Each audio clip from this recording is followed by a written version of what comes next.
ಆಸ್ಪತ್ರೆಯ ಸಿಬ್ಬಂದಿ ಮೇಲೆ ವೈದ್ಯರ ಕಾರ್ ಚಾಲಕ ದರ್ಪ ಮೆರೆದಿದ್ದಾನೆ. ಈ ಘಟನೆ ಚಿತ್ರದುರ್ಗದ ಪಿವಿಎಸ್ ಆಸ್ಪತ್ರೆ ಮುಂಭಾಗದಲ್ಲಿ ನಡೆದಿದೆ. ನೆಲವರಿಸುವ ಕಾರಣಕ್ಕೆ ಸಿಬ್ಬಂದಿ ಅಜ್ಜಿಮ್ಮನಿಗೆ ಅವಾಚ್ಯವಾಗಿ ನಿಂದಿಸಿ ಮನಬಂದಂತೆ ಹಲ್ಲೆ ಮಾಡಿದ್ದಾನೆ. ಆಸ್ಪತ್ರೆಯ ವೈದ್ಯ ಡಾಕ್ಟರ್ ಶ್ರೀಧರ್ ಮೂರ್ತಿಯ ಕಾರು ಚಾಲಕ ಮಂಜುನಾಥ್ ಎಂಬುವನ ಈ ಕೃತ್ಯ ಎಸಗಿದ್ದು ಚಿತ್ರದುರ್ಗ ಪೊಲೀಸ್ ಠಾಣಾ ವ್ಯಾಪ್ತಿಯಲ್ಲಿ ಘಟನೆ ಸಂಭವಿಸಿದೆ.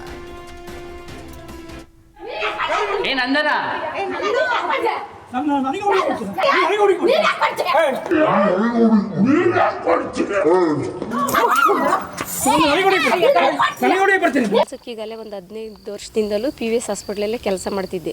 ಇಷ್ಟು ವರ್ಷ ಯಾರು ಡ್ರೈವರ್ ಏನು ಅಂತಿರಲಿಲ್ಲ, ಏನೆಲ್ಲ ಒರೆಸಿಲ್ಲ, ಕಸ ಹೊಡೆದಿಲ್ಲ, ಅದು ಮಾಡಿಲ್ಲ, ಇದು ಮಾಡಿಲ್ಲ ಅಂತ ಬೇರೆ ಯಾವಾಗಲೂ ಅದನ್ನ ಹೇಳ್ತಾನೆ ಇರ್ತಿತ್ತವಣ್ಣ.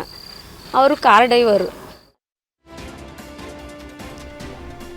ರೈಲು ಹಾಗೂ ಬೈಕ್ ನಡುವೆ ಭೀಕರ ಅಪಘಾತ ಸಂಭವಿಸಿದೆ. ಈ ದುರ್ಘಟನೆಯಲ್ಲಿ ರೈಲಿನ ಕೆಳಗೆ ಬೈಕ್ ಸಿಲುಕಿಕೊಂಡಿದೆ. ಬೈಕ್ ಸಮೇತ ರೈಲ್ವೆ ಹಳಿ ದಾಟುವ ವೇಳೆ ಟ್ರೈನ್ ಎಂಟ್ರಿ ಕೊಟ್ಟಿದೆ. ಕಲಬುರಗಿ ಟು ಬೀದರ್ ಮಧ್ಯೆ ಸಂಚರಿಸುವ ರೈಲಿಗೆ ಬೈಕ್ ಸಿಕ್ಕಿಕೊಂಡಿದೆ. ಇದರಿಂದ ಭಯಭೀತಗೊಂಡ ಬೈಕ್ ಸವಾರ ಅಲ್ಲಿಂದ ಕಾಲ್ಕಿತ್ತು ಪ್ರಾಣವನ್ನು ಉಳಿಸಿಕೊಂಡಿದ್ದಾನೆ.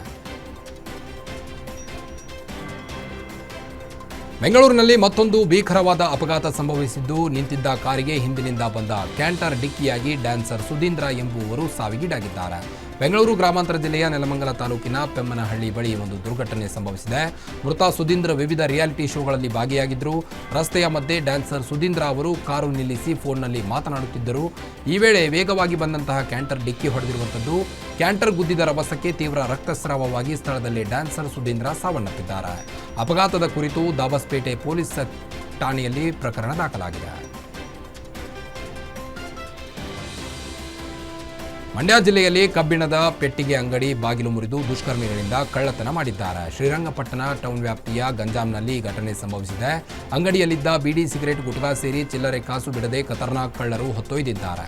ಮೈಸೂರು ಬೆಂಗಳೂರು ಹೆದ್ದಾರಿಯ ಸರ್ವಿಸ್ ರಸ್ತೆ ಬಳಿ ಇದ್ದ ಜಯಮ್ಮ ಎಂಬುವವರ ಕಬ್ಬಿಣ ಪೆಟ್ಟಿಗೆ ಅಂಗಡಿಯಲ್ಲಿ ಕಳ್ಳತನವಾಗಿದೆ. ಅಂಗಡಿಯ ಬಾಗಿಲನ್ನ ಹಾರೆಯಿಂದ ಮೀಟಿ ಹಾಕಿದ್ದಂತ ಬೀಗ ಕತ್ತರಿಸಿ ರಾಬರಿ ಮಾಡಿದ್ದಾರೆ. ಇನ್ನು ಈ ಘಟನೆಯಿಂದ ಬಡ ಮಹಿಳೆ ಜಯಮ್ಮ ಕಂಗಾಲಾಗಿದ್ದು ಕಣ್ಣೀರಾಗ್ತಿದ್ದಾರೆ. ಘಟನಾ ಸ್ಥಳಕ್ಕೆ ಶ್ರೀರಂಗಪಟ್ಟಣ ಪೊಲೀಸರು ಭೇಟಿ ನೀಡಿ ಪರಿಶೀಲನೆ ನಡೆಸಿದ್ದಾರೆ. ಒಂಟಿಯಿದ್ದ ಮಹಿಳೆ ಮನೆಗೆ ನುಗ್ಗಿದ ದುಷ್ಕರ್ಮಿಗಳು ವೃದ್ಧೆ ಮಹಿಳೆ ಮೇಲೆ ಮಾರಣಾಂತಿಕ ಹಲ್ಲೆ ನಡೆಸಿ ಚಿನ್ನಾಭರಣ ದೋಚಿ ಪರಾರಿಯಾಗಿದ್ದಾರೆ. ಮೈಸೂರು ಜಿಲ್ಲೆಯ ನಂಜನಗೂಡಿನ ದೇವಿರಮ್ಮನಹಳ್ಳಿ ದಾಯಿಬಾಬಾ ದೇವಸ್ಥಾನದ ಬಳಿ ಒಂದು ಘಟನೆ ಸಂಭವಿಸಿದೆ. 65 ವರ್ಷದ ದಾಕ್ಷಾಯಿಣಿ ಮೇಲೆ ಹಲ್ಲೆ ನಡೆದಿದ್ದು ಮೈಸೂರಿನ ಅಪೋಲೋ ಆಸ್ಪತ್ರೆಯಲ್ಲಿ ಚಿಕಿತ್ಸೆ ಮುಂದುವರಿಯುವಂಥದ್ದು. ನಿನ್ನೆ ಮಧ್ಯಾಹ್ನ 12 ಗಂಟೆ ಸಮಯದಲ್ಲಿ ಮನೆ ಬಾಡಿಗೆ ಪಡೆಯುವ ನೆಪದಲ್ಲಿ ದುಷ್ಕರ್ಮಿಗಳು ಎಂಟ್ರಿ ಕೊಟ್ಟಿದ್ದಾರೆ. ಮನೆ ತೋರಿಸುತ್ತಿದ್ದ ವೇಳೆ ವೃದ್ಧೆಯನ್ನ ಒಳಗೆ ತಳ್ಳಿ ಕಬ್ಬಿಣದ ರಾಡ್ನಿಂದ ಹಲ್ಲೆ ನಡೆಸಿದ್ದಾರೆ. ಹಲ್ಲೆ ರಭಸಕ್ಕೆ ದಾಕ್ಷಾಯಿಣಿ ಅವರ ಹಲ್ಲುಗಳು ಪುಡಿ ಪುಡಿಯಾಗಿ ಹೊರಬಂದು ಬಿದ್ದಿವೆ. ರಕ್ತದ ಮಡುವಿನಲ್ಲಿ ಬಿದ್ದ ದಾಕ್ಷಾಯಿಣಿ ಅವರನ್ನ ಕಂಡು ಮೃತಪಟ್ಟಿದ್ದಾರೆಂದು ಭಾವಿಸಿದ ದುಷ್ಕರ್ಮಿಗಳು ಆಕೆ ಧರಿಸಿದ್ದ ಚಿನ್ನದ ಒಡವೆಗಳನ್ನು ದೋಚಿ ಪರಾರಿಯಾಗಿದ್ದಾರೆ. ಸ್ಥಳಕ್ಕೆ ನಂಜನಗೂಡು ಟೌನ್ ಪೊಲೀಸರು ಭೇಟಿ ನೀಡಿ ಪರಿಶೀಲನೆ ನಡೆಸಿದ್ದಾರೆ.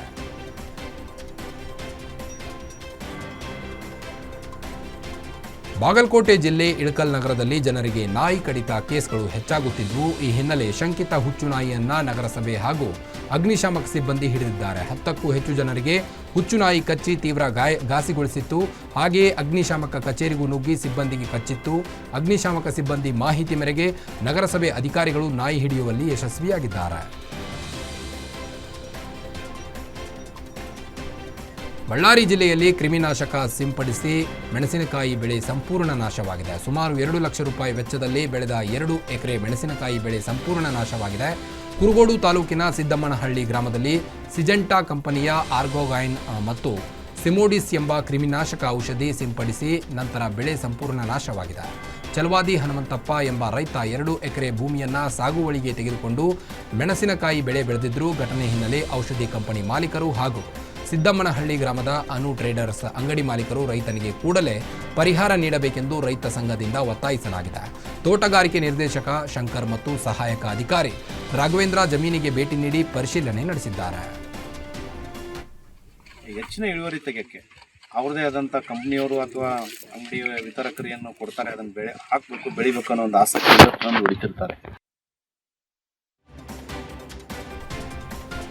ಭಾರತ ಮಹಿಳಾ ಕ್ರಿಕೆಟ್ ತಂಡ ಚೊಚ್ಚಲ ವಿಶ್ವಕಪ್ ಗೆದ್ದ ಹಿನ್ನೆಲೆ ಶಿವಮೊಗ್ಗದಲ್ಲಿ ಅಭಿನಂದನೆ ಸಂಭ್ರಮಾಚರಣೆ ಮಾಡಲಾಗಿದೆ. ಸರ್ಕಾರಿ ನೌಕರರ ಸಂಘದ ರಾಜ್ಯಾಧ್ಯಕ್ಷ ಸಿಎಸ್ ಷಡಾಕ್ಷರಿ ನೇತೃತ್ವದಲ್ಲಿ ನೆಹರು ಸ್ಟೇಡಿಯಂನಲ್ಲಿ ಕ್ರೀಡಾಪಟುಗಳು ಪಟಾಕಿ ಸಿಡಿಸಿ ಸಿಹಿ ಹಂಚಿ ಮಹಿಳಾ ತಂಡಕ್ಕೆ ಅಭಿನಂದನೆ ಸಲ್ಲಿಸಿದರು. ಹಾಗೆಯೇ ನಗರದ ನ್ಯಾಷನಲ್ ಕಾಲೇಜು ಮೈದಾನದಲ್ಲೂ ಕ್ರೀಡಾ ತರಬೇತಿ ಪಡೆಯುತ್ತಿದ್ದ ಕ್ರೀಡಾಪಟುಗಳ ಜೊತೆ ಸಂಭ್ರಮಾಚರಣೆ ಮಾಡಿದರು.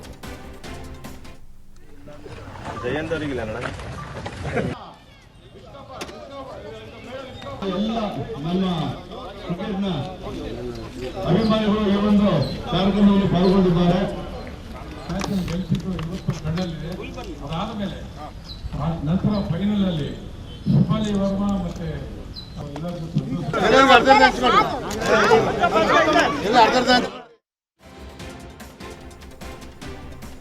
ಕಲಬುರಗಿ ಜಿಲ್ಲೆಯ ಹಲವೆಡೆ ಧಾರಾಕಾರ ಮಳೆಯಾಗಿದೆ. 1 ಗಂಟೆಗೂ ಹೆಚ್ಚು ಕಾಲ ಭಾರೀ ಮಳೆಯಾಗಿದ್ದು ಮನೆಗಳಿಗೆ ನೀರು ನುಗ್ಗಿವೆ. ಜಿಲ್ಲೆಯ ಚಿಂಚೋಳಿ ತಾಲೂಕಿನ ಬೆನಕನಹಳ್ಳಿ ಗ್ರಾಮದಲ್ಲಿ ಮಳೆ ಅವಾಂತರವನ್ನೇ ಸೃಷ್ಟಿಸಿದೆ. ರಸ್ತೆಯ ಮೇಲೆ ಮೊಣಕಾಲುದ್ದ ನೀರು ಹರಿಯುತ್ತಿದೆ. ಜನಜೀವನ ಸಂಪೂರ್ಣ ಅಸ್ತವ್ಯಸ್ತವಾಗಿದೆ.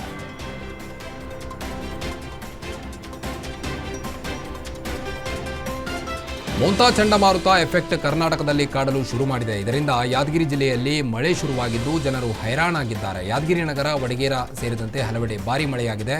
ಮಳೆಯಿಂದ ರೈತರು ಮತ್ತೆ ಸಂಕಷ್ಟಕ್ಕೀಡಾಗಿದ್ದಾರೆ.